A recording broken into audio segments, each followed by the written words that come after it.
eu me lembro de ouvir algumas coisas assim: olha, vamos se casar, porque você não pode ser pastora solteira, mãe solteira, você é um mau exemplo. Eu lembro, não por maldade, mas as pessoas queriam proteger a reputação da igreja.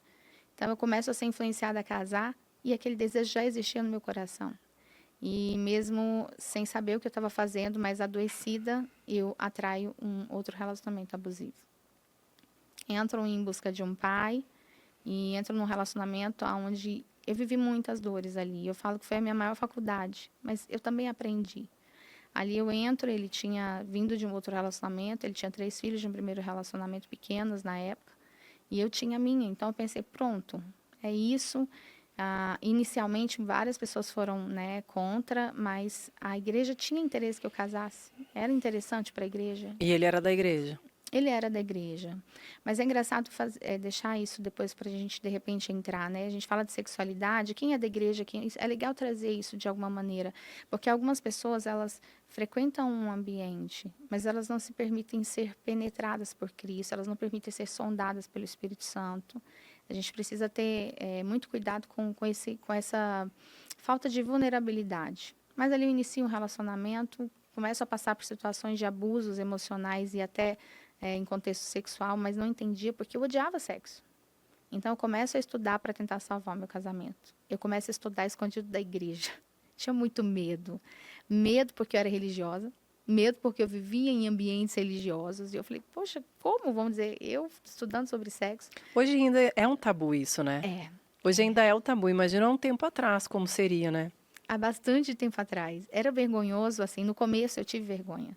Até eu mesmo tive vergonha, porque, peraí, como que eu vou estudar? E aí, quando eu decidi estudar mesmo, como eu vou estudar essa área se eu sou uma pessoa que prega o evangelho, que ganhou almas, que fala de Jesus? Foi conflitante até para mim. Mas o Senhor, ele foi abrindo o caminho, né? Aquela frase bonita que feridas fechadas é ministério aberto, que é o que vocês são hoje, né? Um casal que dá um exemplo para a sociedade de quem não olha para o que aconteceu, mas para quem olha para a cruz vazia e reconhece esse sacrifício. E hoje vocês são uma grande referência para a nação de relacionamento de família. Eu acho que é isso, é você entregar e deixar Jesus fazer. Mas naquela época eu entendi que eu podia vencer qualquer guerra com Jesus, e sim, eu acredito nisso. Mas estudar, o início dos meus estudos era só para mim. Eu não queria que ninguém soubesse que eu estava estudando sexualidade. Mas cada ferida curada, Deus ia trazendo as pessoas. Eu me lembro de uma situação que era um culto de domingo. Final de culto, uma senhorinha chegou em mim e falou, eu queria falar com você.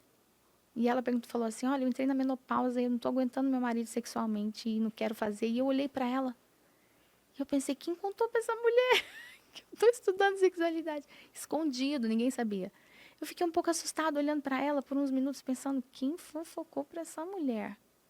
Eu estava tentando buscar quem tinha contado para ela que eu sabia como podia ajudar ela. Na verdade, não.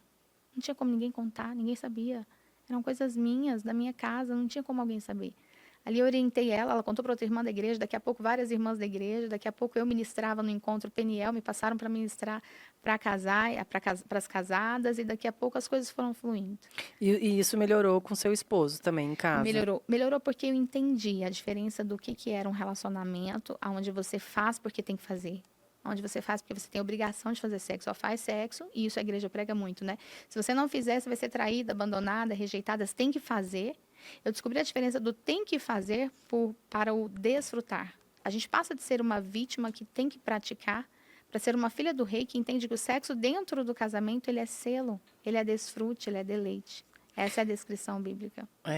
Isso é muito importante, né? E é muito interessante você falar, porque isso tem que ser um desfrute. Porém, muita gente traz traumas da vida, como você trouxe. Muitas vezes o cônjuge não sabe desses traumas. Muitas vezes essa pessoa não contou para ninguém justamente por medo, né, de não acreditarem. Porque a maioria das vítimas de abuso, elas não têm credibilidade quando elas contam. Não tem. Né? As pessoas acham que ou ela se ofereceu, ou ela tá mentindo. Então as pessoas acabam tendo medo de falar, porque as outras pessoas não vão acreditar e acabam absorvendo muitas coisas e vivendo com traumas. Porém, tem muita gente que viveu algum outro tipo de trauma que também não foi um abuso e que traz algo disfuncional para dentro de uma relação.